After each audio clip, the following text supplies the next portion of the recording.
satu pertanyaan. Waktu saya dibagi khutbah, tajuk khutbah itu kasih sayang ibu kan. Jadi saya tanya lah, Nabi ditanya oleh seorang sahabat, ya Rasulullah, selain daripada Allah dan Rasul, siapa lagi yang aku beri penghormatan dan kasih sayang? Nabi kata, ummuka, summa ummuka, summa ummuka, summa abuka. Apa maksudnya itu? Nabi kata, selain daripada Allah dan Rasul, orang yang paling mulia yang kamu kena hormati, kena sayangi adalah ibumu. Selepas ibuku siapa lagi ya Rasulullah? Ibumu. 2 kali disebut. Selepas ibuku siapa lagi ya Rasulullah? Ibumu. Orang tu pun heran. Selepas ibuku yang ketiga siapa lagi ya Rasulullah? Barulah ayah. Maknanya kasih sayang kepada ibu ini 3 kali lipat berbanding ayah. Faham tak saya? 3 kali lipat berbanding ayah. Jadi kita wajib menghormati ibu kita ini lebih 3 kali lebih baik daripada ayah kita.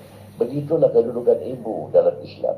Lalu ditanya lagi, Allah jawab katanya, ibu itu telah melahirkan kamu, bukan bapa. Faham tak? Ibu itu yang mengandungkan kamu, bukan bapa. Ibu itu yang menjaga kamu daripada kamu kanak-kanak belum buka mata, bukan bapa.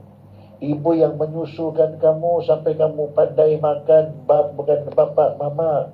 Yang menjaga kamu 2 tahun sampai kamu boleh bangun merangkak, bukan bapa, mama. Bapa cuma kasih makan, kasih minum, kasih susu, tapi yang memelihara mama. Tak boleh derhaka sama mama. Sebab itu Nabi mengatakan 3 kali lebih baik mama itu berbanding bapa. Bukan dia membeza-bezakan bapa mama. Memang jelas pun. Kalau kamu tak percaya, kamu tengok ayam.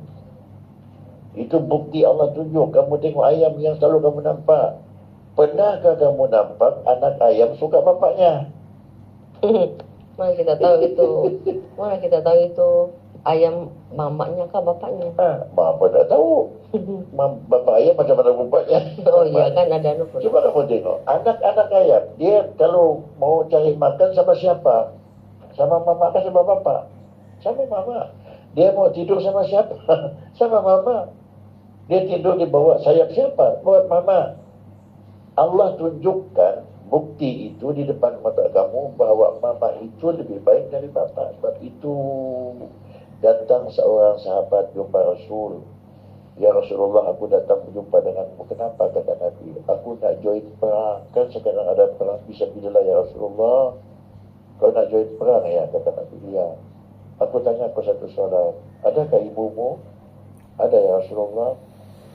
Kau balik kepada ibumu, kau pelihara ibumu, kau jaga ibumu, lebih baik daripada kau ikut perang.